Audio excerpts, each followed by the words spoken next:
Okay, dear folks, welcome to this class. This is supposed to be the fourth video lecture of this Multiculturalism and Global Perspective. And as you might remember, in the beginning, I said I would use a very influential book by Thomas Friedman, The World is Flat, as part of our lecture. Actually, the book was written in the year 2005, about 15 years ago. And even, some of the arguments or some of the observation might have sounded a little bit outdated, but the general argument about globalization obviously still holds, is still valid. And of course, now we are suffering from a very serious crisis in human history, the outbreak of COVID-19. And after the outbreak, whether the world will still, argue for globalization, internationalization, or against globalization or internationalization, I think at this stage it's too early for us to make the judgment. But I do believe after the outbreak of this virus, perhaps more protectionism, especially national boundary, might be redefined, and the issue of globalization could become an issue of yesterday. But we have no idea at this moment. But so in this book, The World is Flat, I think, he started with his journey to India, as we discussed last time, pretending himself is a modern day Columbus. Columbus tried to sail to India, to discover India, to find silk, gold, silver, spice.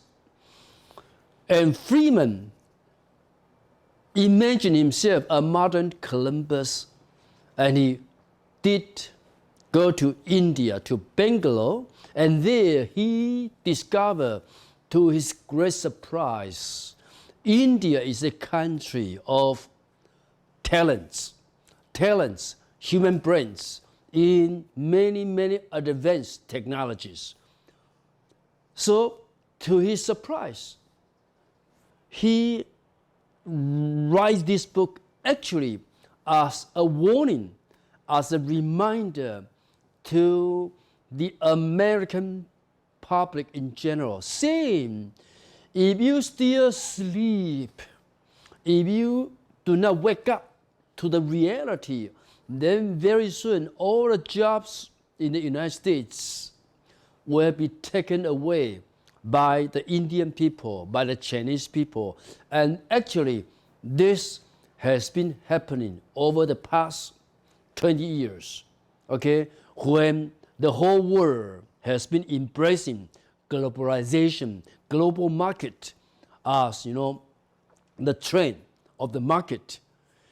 And in this book, he in particular mentioned 10 different forces that help to make the world flat, or to flatten the world. He called the flattener of the world, okay? So for this lecture, we are going to talk about the 10 forces referred to by Thomas Friedman in this book that help to flatten the world, that help to make the world become flat. And I think, in the book he in particular mentioned, the first force that flattens the world. To him, he referred to the year 1989. Actually, 1989 historically was a crucial year because in this particular year, in China, you know what happened in China. In China, they did have the so-called Tiananmen Square massacre, or Tiananmen Square, a crash of student movement. Okay, of course, a lot of young people, we assume, died because of the crash, because of the suppression by the government. And in the West, we have the fall of the Berlin Wall, happened in the same year, 1989. If you try to stretch out your imagination, imagine 200 years ago, what happened? 200 years ago, that's the year 1789. What happened in the year 1789? An event that was also historical important, historical significant. What happened in the year 1789, 200 years ago exactly? You remember, in 1789, the French Revolution started. Don't think the French Revolution only happened in France and it had its, ramification, effects only in France. No, the French Revolution has become a symbol in world history, a symbol of what? Of the common people rising against the aristocracy, the noble people. Starting from then, we have a new slogan, 自由、平等、博爱. Liberty, equality, and fraternity. And these three catchwords have become, three significant, key words in human history. So 200 years later, we have the fall of the Berlin Wall.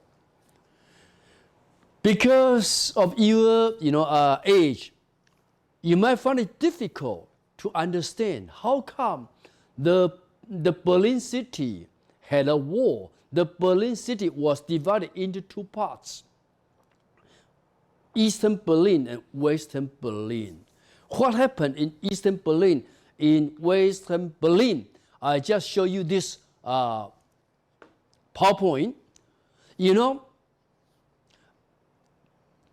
After the Second World War, the whole world was divided actually into two different camps.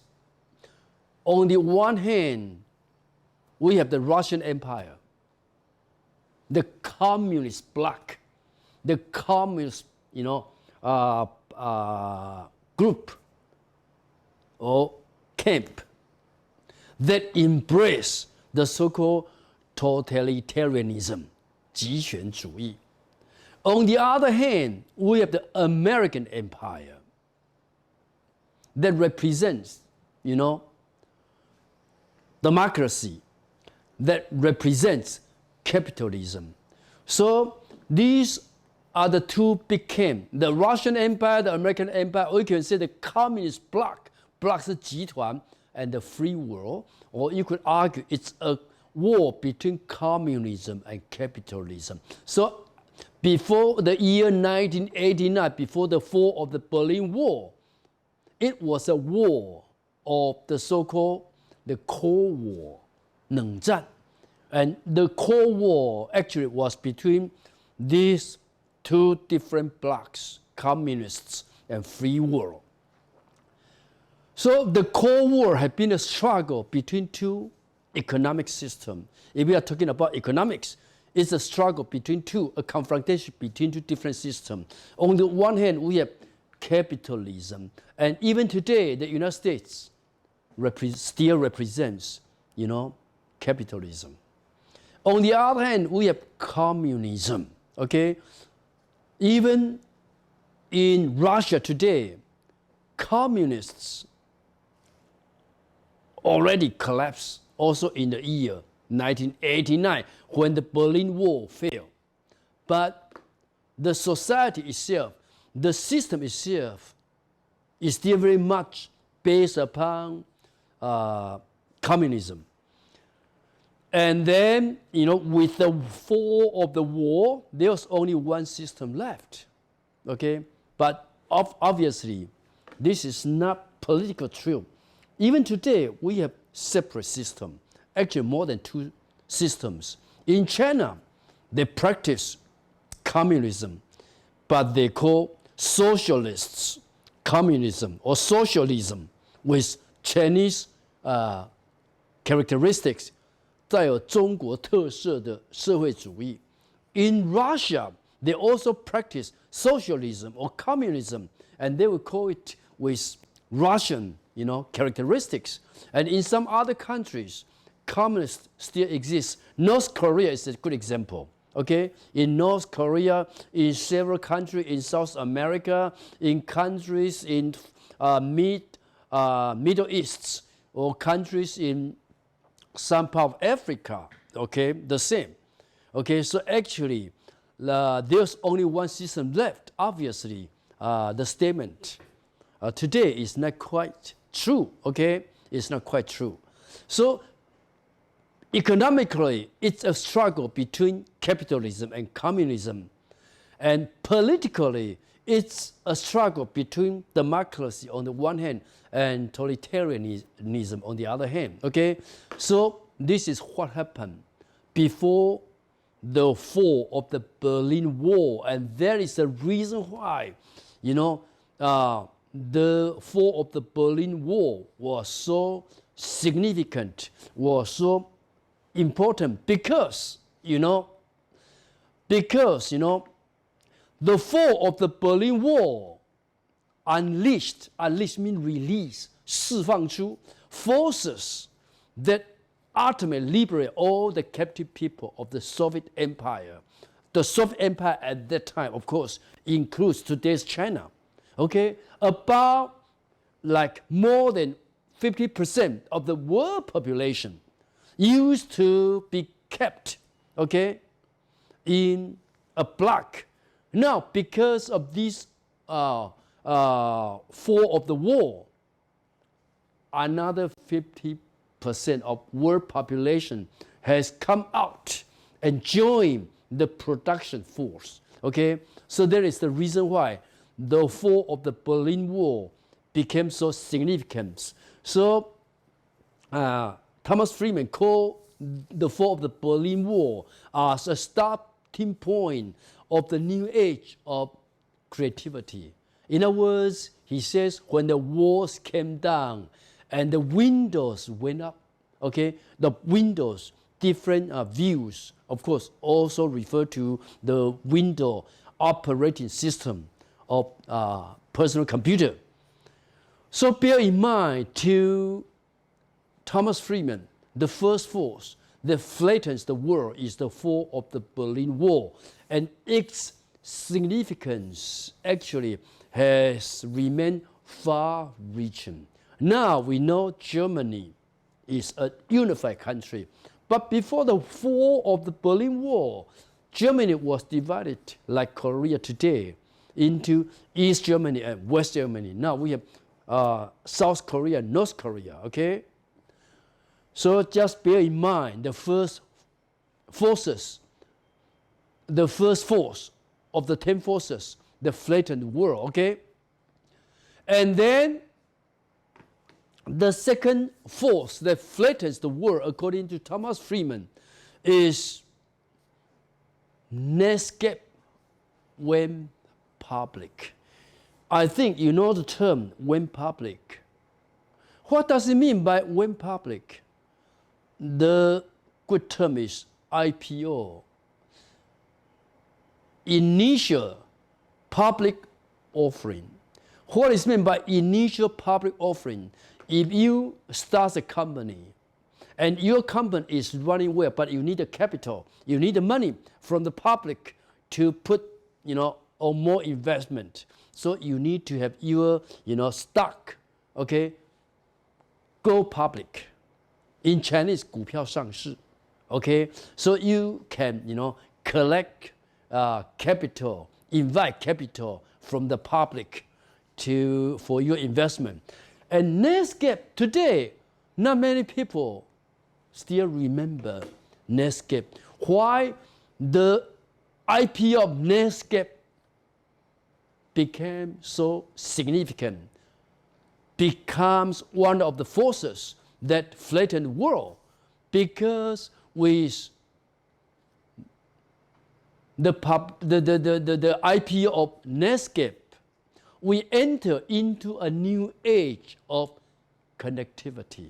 Don't forget, when the Berlin Wall fell down, we enter a new age of creativity, because more and more people came out and joined the production. And the IPO of Netscape, with the IPO of Netscape, we enter the new age of connectivity, because the Netscape help the possibility of the web. Okay, today we are too familiar with the web. Okay, so we don't question, the significance of the appearance of the web. So we have the internet, we have the World Wide Web, www, okay, and we have the browser. With internet, with www, with browser, this is what we are in today. So nowadays, we come to realize it's easy for us to access any knowledge, to get any information, because we have the internet, because we have the www, the World Wide Web, and also because we have the browser. But all these things became possible because of the IPO of Netscape, because of the IPO of Netscape. So that is the reason why the year 1995 turned out to be so significant. Okay, actually, we can have some kind of to refresh our memory. Actually, Apple home computer came out in the year 1977. Okay, and then the first IBM computer, personal computer, 1981. And then today we are used to the Windows operating system. It's in 1985. And don't forget, the IPO of Netscape is 1995, about 10 years later. So with all this ready, when Netscape went public, then the whole world becomes like a system of linkage. So the concept of a World Wide Web, actually it's a system for creating, for organizing, and linking documents so that they could be browsed over the internet. Netscape was a huge flattening force, because the Netscape browser not only brought the internet alive, but also made the internet accessible to everyone. The more alive the internet became, the more different people wanted to do different things on the web.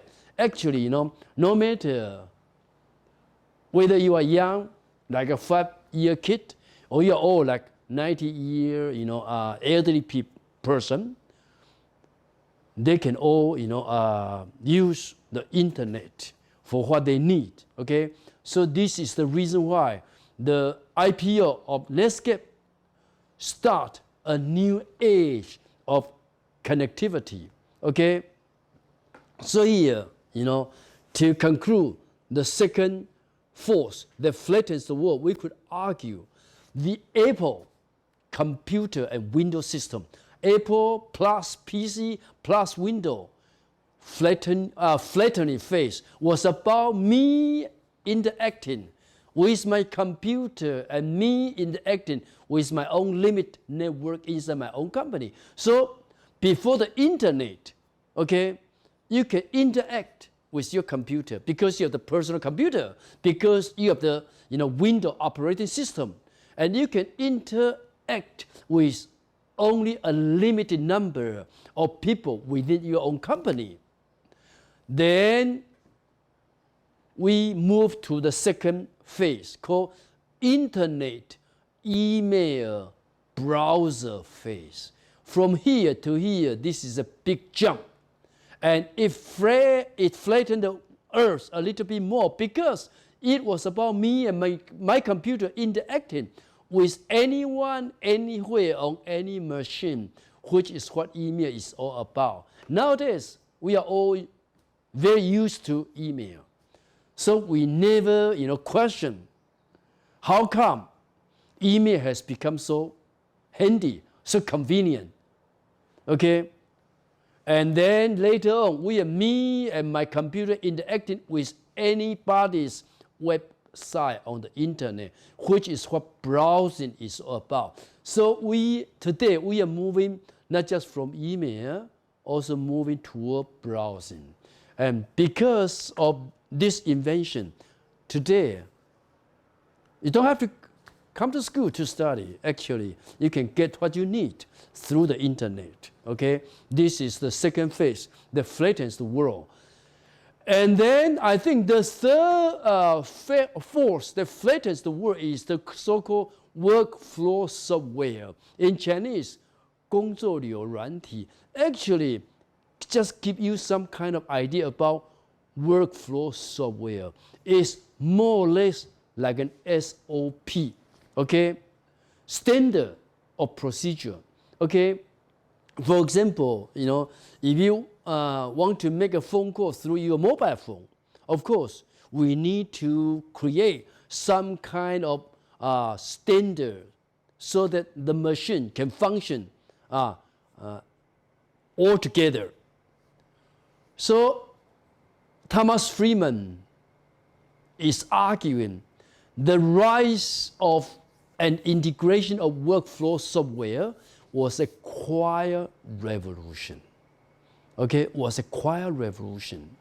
Okay, because it was a quiet revolution, so when it was happening, nobody was paying any attention to. It just happened quietly. Okay, and during this stage, we standardize the way that words, music, pictures, and data could be digitized on our personal computer, digitized, 数位化, and then transported on the internet. You type, in Chinese. They type in English. Some type in Korean. Some type in French. But all together, they become, intelligible. We can understand each other because of this digital formation, because of the so-called standardized process. Okay?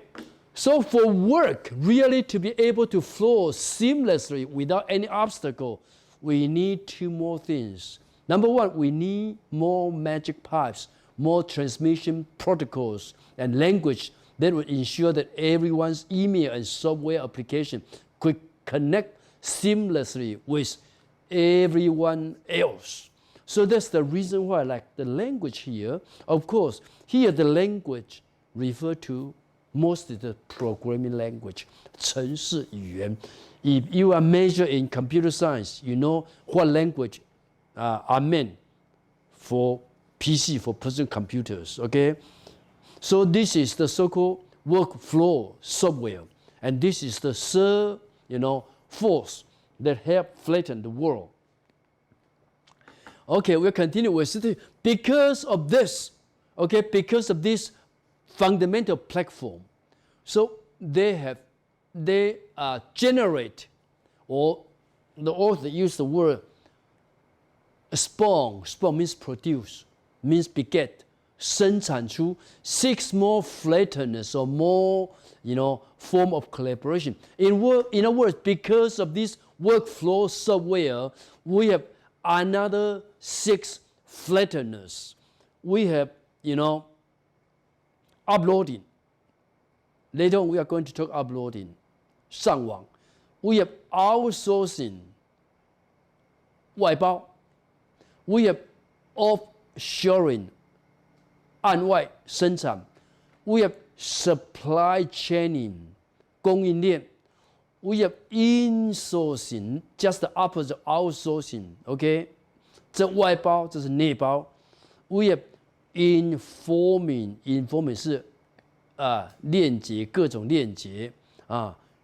Then we have steroids. In a word, steroid we call 类固醇。Okay, these 6 new flatteners have all become possible, all because of standardization, or because of this workflow software. So, for uploading, we know uploading actually, is community developed software. Okay? Or you could say community developed answer to all the questions, to all the inquiries. So today, we have blogging, 部落格. We have Wikipedia, okay, 维基百科. We have podcasting. These are the 3 good examples of uploading.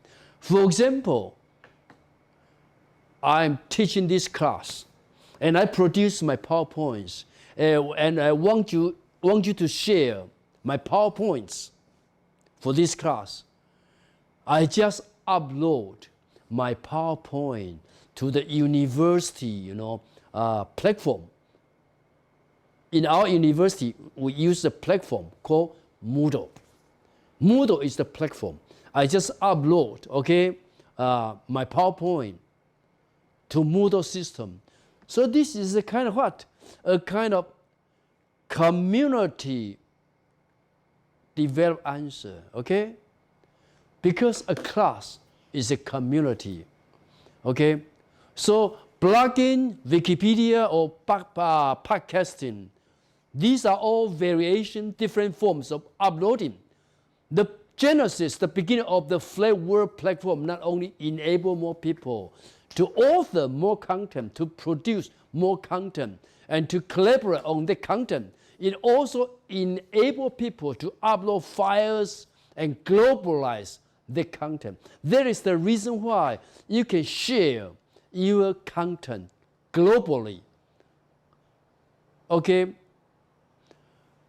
So I think what is more important is this uploading, because uploading helps you to make your content, the content you have created globally, so that everybody in different parts of the world can access to your content.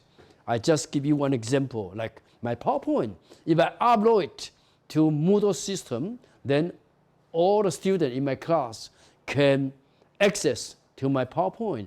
If I upload my PowerPoint to the YouTube, then more people who visit YouTube will be able to see, my PowerPoint. So my PowerPoint is more or less like the so-called the content here. Okay, I'm the author of the content. I author the content. I produce the content, and through, uploading, more and more people will be able to read. Of course, if we want to, do the uploading, the author in particular talk about an important software called Apache, okay? Because we are not in computer science, We don't know how to create, how to make Apache, but actually it's a shareware program for web server technology. In other words, without Apache, it's impossible for us, to do the uploading.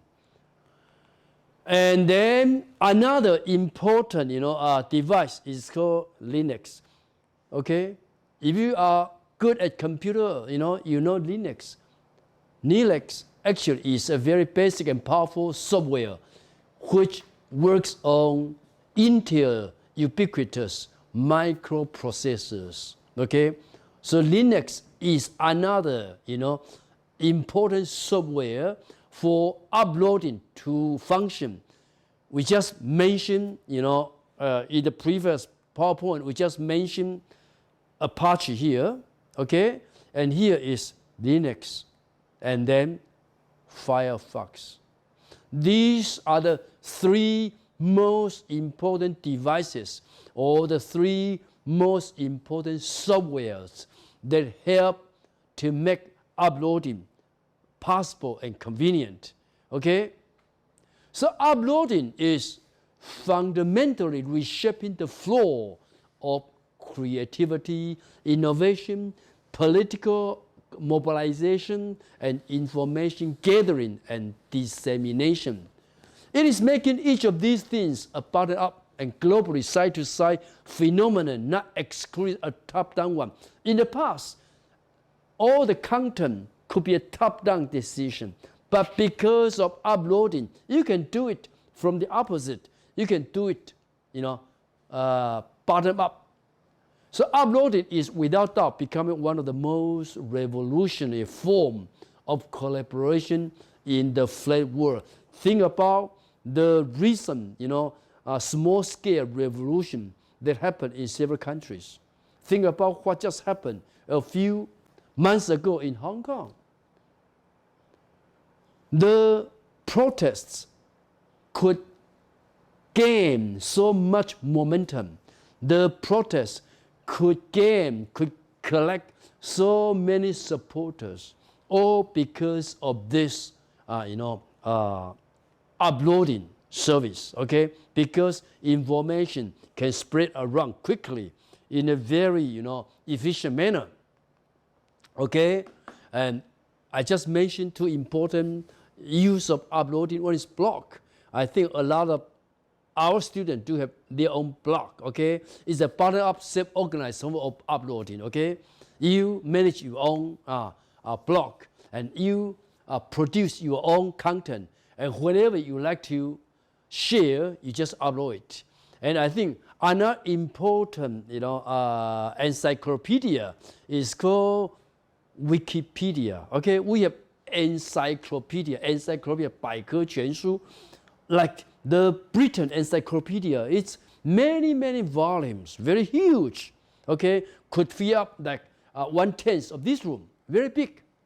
But today, we have a new form of encyclopedia. It's called Wikipedia. It's community uploaded content. I think as a student, as a learner, we simply cannot do without Wikipedia. Wikipedia, of course, wiki means quick, okay? So if you need some quick information, some quick knowledge, you just, browse or just, Google Wikipedia.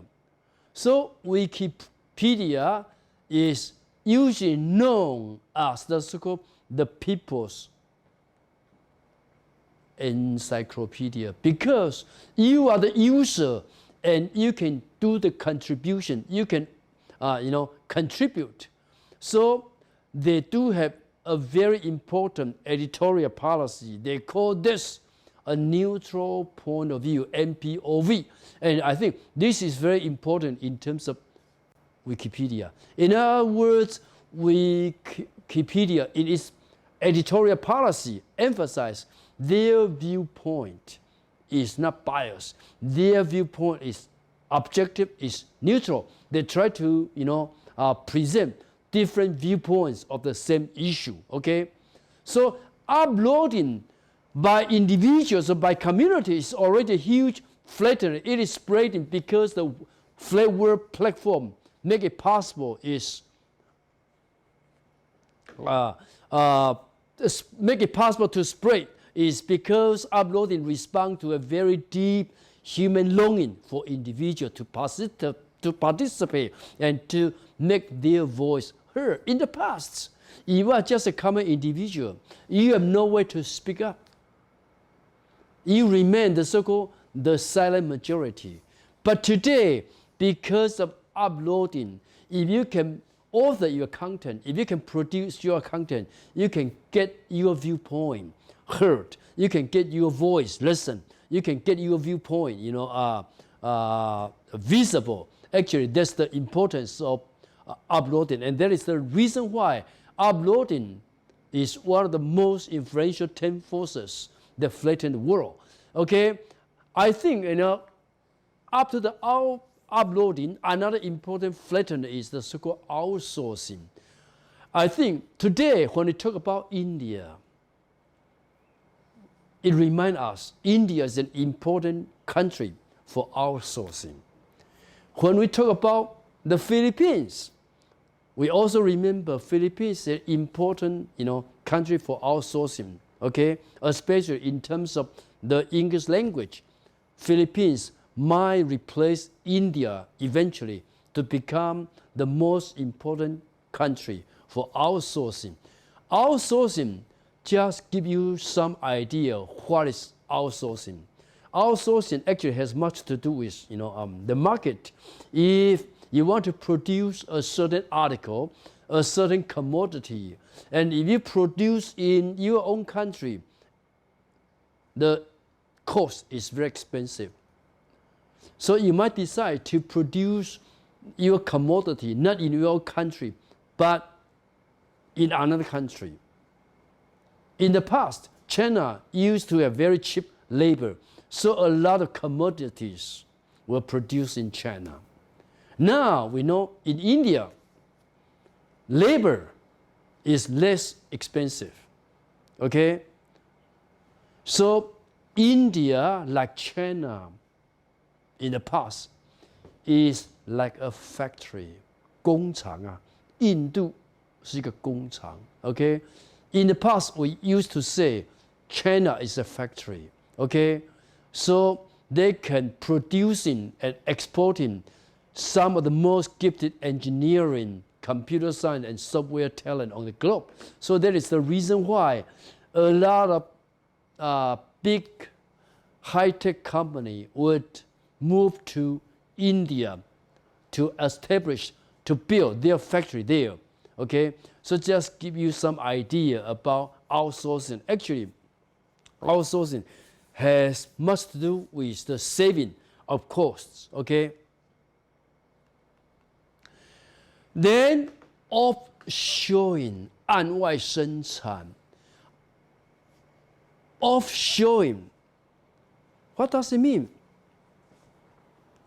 One good example is, if you're a company in Taiwan, of course, you get the order, let's say from the United States, or get the order from Germany, but you don't produce the commodity here in Taiwan. Instead, you have your own factory in China, and you have the factory in China produce the commodity for you, but you get the order in Taiwan. This is called offshoring, okay? Offshoring. So offshoring actually is a little bit different from outsourcing. Outsourcing means taking some specific but limited function that your company was doing in-house, such as research, call center, or accounts receivable, and having another company perform that exact function for you, and then reintegrating their work back into your overall operation. This is called outsourcing. In other words, you still run your company, but you have some important parts produced by other companies. But after they finish their commodity, they send it back to your own company. for you to reintegrate. This is called outsourcing, whereas offshoring is totally different. It's when a company takes one of its factories that it is operating in Ohio, for example, and move to the whole factory offshore to Canton, China, for example. There, it produced the very same product in the very same manner, only with cheaper labor, lower taxes, and subsidized energy and lower health care costs. That is the reason why offshoring will reduce the costs of the price and make your product more competitive. That is the reason why, if you think about the order Taiwanese company have received every year, and you also try to figure out how come in Taiwan still many people find it very difficult to get employed. In other words, the unemployment rate, 失业率, is still relatively high. How come? Because a lot of works are done not in Taiwan. A lot of production is done offshore. Could be in China, could be in Vietnam, could be in Indonesia, for example. But Taiwan still keep receiving the order, okay? That is the reason why. So just give you some idea of the difference between offshoring and outsourcing. In outsourcing, you still run your own company, except you have some parts that you think less significant, less crucial, produced by other companies. But whereas in offshoring, you move your whole factory to another place, to another countries, okay? Another important factor is this year. In the year 2001, China officially joined the World Trade Organization, WTO, 世界贸易组织. Because China joined WTO, China suddenly has become the so-called world factory. That is the reason why in the past 20 years, China has remained the very center of production. They produce, the majority of the commodities the world needs. Of course, as labor is becoming more and more expensive, the center of production is moving probably from China to Vietnam to some other less labor-less expensive countries. Okay, so just give you some idea about outsourcing and offshoring. And then I think this is not difficult to define. Supply chaining. Take COVID-19 as a good example. Now a lot of countries are blocked. Many cities are also blocked. 封城，把整个国家封起来 blocked. And because of the blocking of countries, of the blocking of cities, production cannot continue. But because we live in one global village, the whole world depends on each other. Some important part of a certain machine is not produced in your own area, in your own country, like some auto parts. For example, is produced in Thailand, some in Japan, some in Indonesia, some in Taiwan. But if one area is blocked because of the virus, then you have to wait until they are able to produce their parts. This is called the supply chaining. So that is the reason why, supply chaining has become, in other words, one of the very important business today. I think Walmart is a good example. Walmart today is the biggest retail company in the whole world. Okay, Walmart 是超市, but it does not make a single thing. It doesn't produce any single commodity, but it's the world's largest. Why? Because of the supply chain. Walmart gets all the supplies, okay, from different companies in different countries, okay. Taiwan, for example, also export a lot of commodity to Walmart too, okay. So this is called supply chain, and supply chain sometimes become very fragile, easy to get disrupted because of a certain crisis like what is happening today. Okay, insourcing is quite different from outsourcing. I think UPS is a good example. You know UPS, right? United Postal Service, one of the biggest delivery, service serving company, UPS. You produce a certain commodity, you need to get the commodity delivered. Usually, you would go to UPS for delivery. Now, UPS, instead for you to go to them, UPS set up an office in your company. This is called insourcing.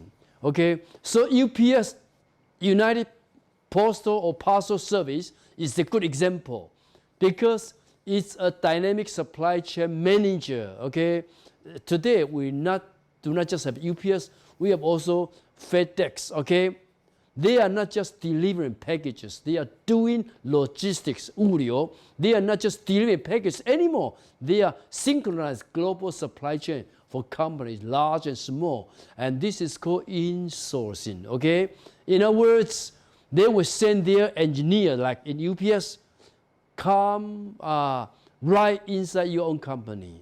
Okay, they help analyze your manufacturing, packaging, and delivering processes, and then they oversee the whole journey from factory to warehouse to custom to repair.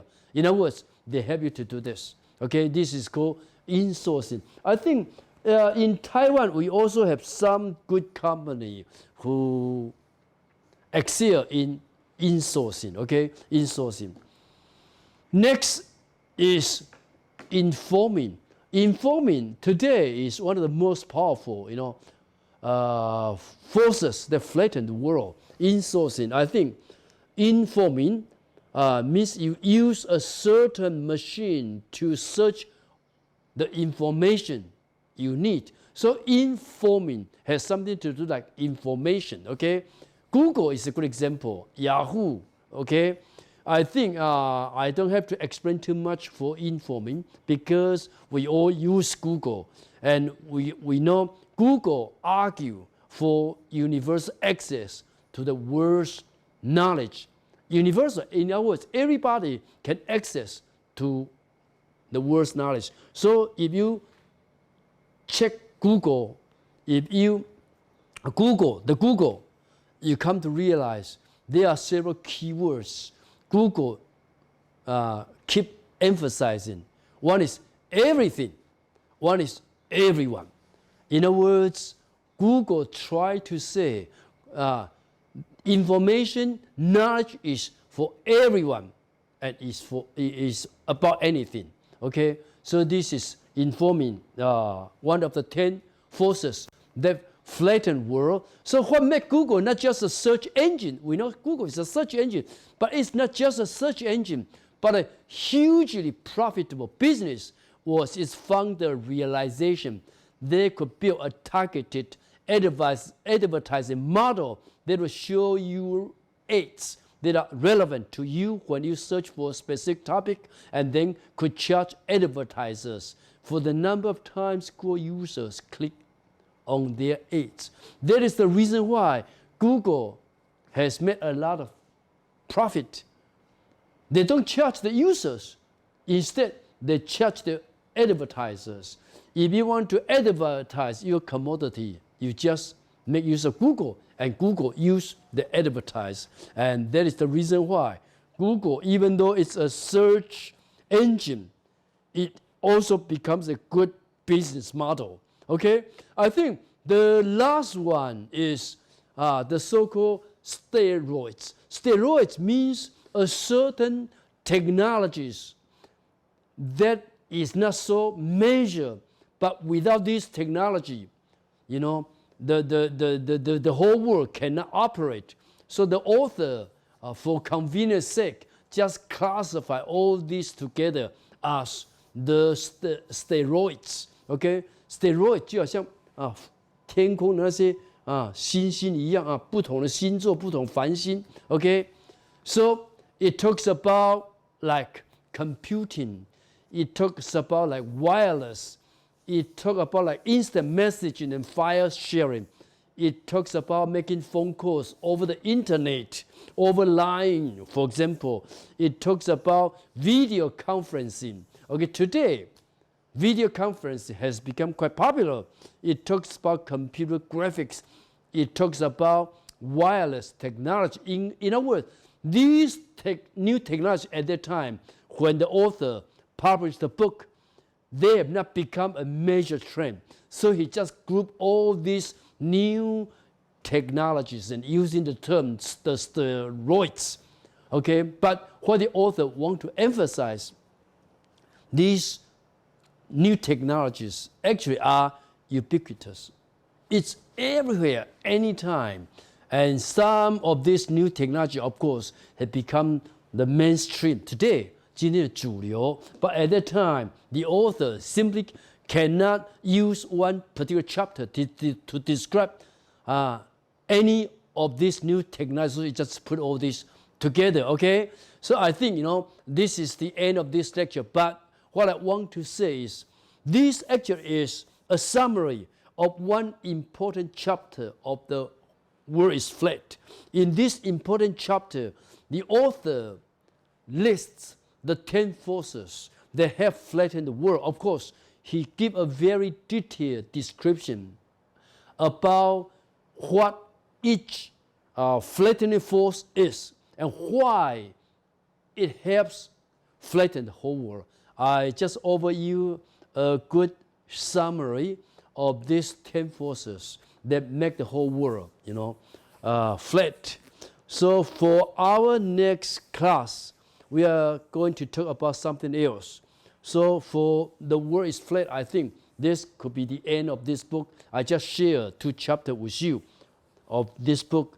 One is the beginning chapter, talking about the author imagined himself as a modern Columbus and what he has discovered in India and later in China. Okay, and then he talks about the 10 forces that make the whole world flat. Of course, later he also talks about the, you know, competences, the abilities required of a young person today.